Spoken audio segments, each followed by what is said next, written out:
स्वामी जी, आदरणीय साध्वी जी, यहाँ पर एकत्रित सभी इस पावन गंगा के तट पर अपने संस्कारों, धर्म और आस्था को मजबूत करने वाले और आगे ले जाने वाले इन सभी नौजवानों को मैं अभिवादन करता हूँ, उनका सम्मान करता हूँ। स्वामी जी, मैं आपके आशीर्वचन के लिए आभारी हूँ। ये कहना इसलिए उचित नहीं होगा क्योंकि मैं हूँ ही नहीं जिनका आपने वर्णन किया, इसलिए ये तो ना मेरी योग्यता है, ये आपका आशीर्वाद के रूप में मैं इसे स्वीकार करता हूँ कि मैं नहीं तो मेरे बाद कोई और कम से कम उस नशे पर उतर सके जो आप जैसे परिकल्पना करते हैं। मैं आप लोगों से एक छोटी सी बात कहना चाहता हूँ। हम लोग राष्ट्र की सुरक्षा नहीं करते, हम लोग राज्य की सुरक्षा करते हैं। राज्य है, इसकी सीमाएं, इसका भूगोल, इसका वो। राष्ट्र की सुरक्षा तो वही करते हैं जो राष्ट्र का निर्माण करते हैं। राष्ट्र का निर्माण आप लोग करते हैं। भारत का राष्ट्र क्या है कि भारत का राज्य 1947 में बना। भारत का राष्ट्र तो पुरातन काल से है। राष्ट्र में उसकी एक संस्कृति होती है, उसका एक संस्कार होते हैं, उसकी एक आवाज होती है, उसकी एक स्पिरिट होती है, उसकी एक आत्मा होती है। और उस आत्मा का सृजन हमारे ऋषि मुनियों ने, आप जैसे तपस्वियों ने उसका निर्माण किया। अगर राष्ट्र नहीं होता तो हम राज्य नहीं बना पाते। राज्य नहीं भी रहेगा तब भी राष्ट्र आगे चल सकता है। देखिए, जूस 2000 साल तक हमारी आदरणीय साध्वी जी उसी कम्युनिटी को बिलोंग करती थी। उनका राष्ट्र हमेशा से था। राज्य तो उनका भी 1947 में बना। राज्य का निर्माण करना शायद एक भौतिक शक्ति के लिए हुआ है, लेकिन आत्मिक शक्ति के बिना राष्ट्र का निर्माण नहीं हो सकता। और अगर राज्य शक्तिशाली भी हो जाए और उसकी अगर आत्मिक शक्ति क्षीण हो जाए तो वो राष्ट्र कभी नहीं बनेगा। वो एक प्रॉस्परस लैंडस्केप बन सकता है, वो एक लैंड मास बन सकता है जिसमें बिल्डिंगें हों, पुल्स हों, एयरपोर्ट्स हों, पोर्ट्स हों, भव्य धन सभी सामग्रियां हों, लेकिन अगर उसको राष्ट्र को बनाना होगा तो उस राष्ट्र को बनाने के लिए हमें पूजनीय स्वामी जी के तरह लोगों को निर्माण करना पड़ेगा, जो हमारे संस्कारों को,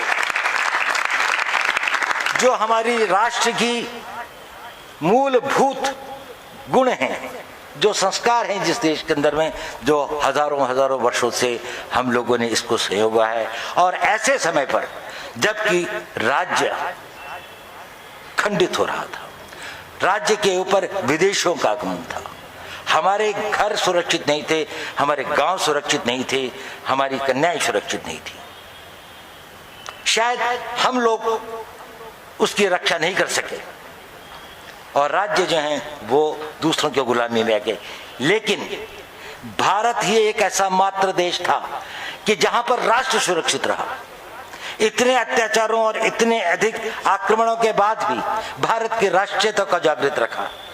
हमारे जैसी ही एक बड़ी सिविलाइजेशन, एक बड़ी सभ्यता पर्शियन सिविलाइजेशन थी। एक बार आक्रमण हुआ, 57 साल के अंदर में वो सिविलाइजेशन खत्म हो गई। एक नई सिविलाइजेशन का उदय हुआ। उसके पहले वो सूर्यवंश की सिविलाइजेशन थी।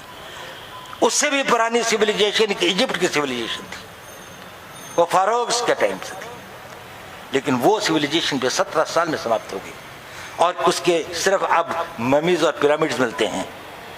पर एक नई सिविलाइजेशन का जन्म हुआ जब आक्रमण और आतंकी वहां पर आए।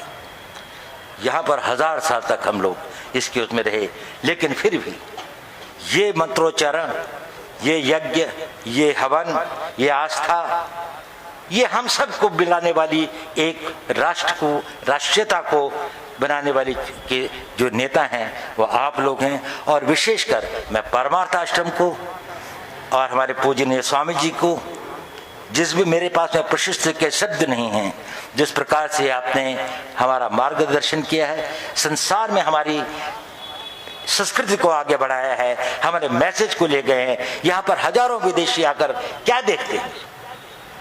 वो केवल गंगा को ही नहीं देखते। गंगा तो हमारे देश की एक धरोहर है ही, वो पहले भी थी, लेकिन वो देखते हैं और उनका सानिध्य जब मिलता है पूजनीय स्वामी जी से, साध्वी जी से, तो उनके अंदर भारतीयता को समझने का एक नया वो पैदा होता है। जब वो इच्छा पैदा होती है, उससे एक नए भारत का मैसेज, नए भारत के बारे में मैसेज जो जाता है, वो एक दूसरा ही मैसेज है। आपने कहा कि हमने कभी किसी पर आक्रमण नहीं किया, इसके बारे में अपने एक विचार हैं कि अगर कहीं से खतरा आ रहा था तो कर देना चाहिए था। देश को बचाना आवश्यक होता है। हम वहीं लड़ेंगे जहां पर आपकी इच्छा है, ये कोई ज़रूरत तो नहीं। हम वहीं लड़ेंगे जहां पर से हमारे को खतरा आ रहा है, और हम उसका खतरे का मुकाबला वहीं करेंगे। ये एक बात है। लेकिन हमने अपने स्वार्थ के लिए नहीं किया। हम युद्ध तो करेंगे, और अपनी जमीन पे भी करेंगे और बाहर भी करेंगे, लेकिन अपने निजी स्वार्थ के लिए नहीं, परमार्थ के लिए करना पड़ेगा। और यह परमार्थ आश्रम जो है, ये भी अपने स्वार्थ के लिए ही, अगर परमार्थ के लिए एक डिविनिटी का, एक स्पिरिचुअलिटी का मैसेज सारे संसार में भेजता है, तो सबसे बड़े योद्धा तो आप लोग हैं। और आप लोगों में से हर नौजवान एक योद्धा है। अगर आप लोग इस कंट्री की, इस देश की अपनी स्पिरिचुअलिटी का मैसेज संसार भर में ले जा सकते हैं, अगर स्वामी विवेकानंद आज से 100 साल से भी पहले से ले जा सकते थे, तो आप भी ले जा सकते हैं। आप लोगों में से हर एक पोटेंशियल स्वामी विवेकानंद है। और अगर हर भारतीय ये सोचे, देखिए ये जो हुनर है, ये जो स्किल्स हैं, ये बहुत मुश्किल नहीं है। समय जरूर लगता है, थोड़ा सा इसको सीखना पड़ता है, लेकिन जो आप कर रहे हैं उसके लिए तो आपका शरीर, मस्तिष्क, मानवता, चरित्र, आत्मा सबको संगठित होकर एक होकर राष्ट्र प्रेम में बनना पड़ता है। अगर आपका राष्ट्र प्रेम जो परिवर्तन ला सकता है, वो हमारा राष्ट्र प्रेम तो कुर्बान नहीं दे सकता, शरीर को दे सकता है। क्योंकि हम स्टेट को, हम फिजिकल चीजों के लिए लड़ते हैं और फिजिकल चीजों से लड़ते हैं। स्पिरिचुअलिटी से तो आप ही लोग लड़ेंगे। अगर ये हमारी स्टेट जो है, भारत जो है, एक सिविलाइजेशनल स्टेट है। ये कोई रिलीजन पर बेस्ड स्टेट नहीं है, ये किसी भाषा पर बेस्ड स्टेट भी नहीं है, ये किसी खास प्रजाति पर भी बेस्ड स्टेट नहीं है। ये तो एक सभ्यता पर बेस्ड स्टेट है। ये हमारा जो दिखाई नहीं देता, इस धरती के नीचे जो इसका जो आधार है, वो इसकी सभ्यता है। अगर वो टूट गई तो ये राष्ट्र नहीं बच सकता। अगर इसको बचाना है तो इसमें आप जैसे लोगों का पुरुषार्थ चाहिए, आप लोगों का योगदान चाहिए, आप लोगों का हौसला और हिम्मत चाहिए। अपने आप को हर एक आदमी और अपना एक योद्धा समझे और आगे बढ़कर इस देश का वो करे और उसका संचालन करें। आप लोगों को मेरी शुभकामनाएं। ये संयोग की बात है कि आज 75 साल का वो है, मेरा भी 75वां ही साल चल रहा है। मेरे भी जीवन के मैं 75 साल पूरे कर रहा हूँ, और आज से शायद 1-2 महीने के बाद में मेरा 76वां साल वो भी पूरा होगा।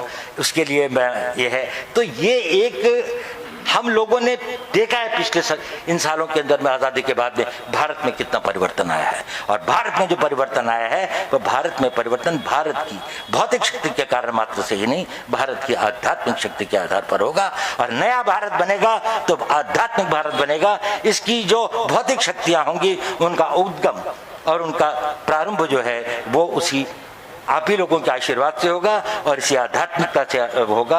आपके चरणों में, मैं पूज्य स्वामी जी के चरणों में बार बार वंदन करता हूँ।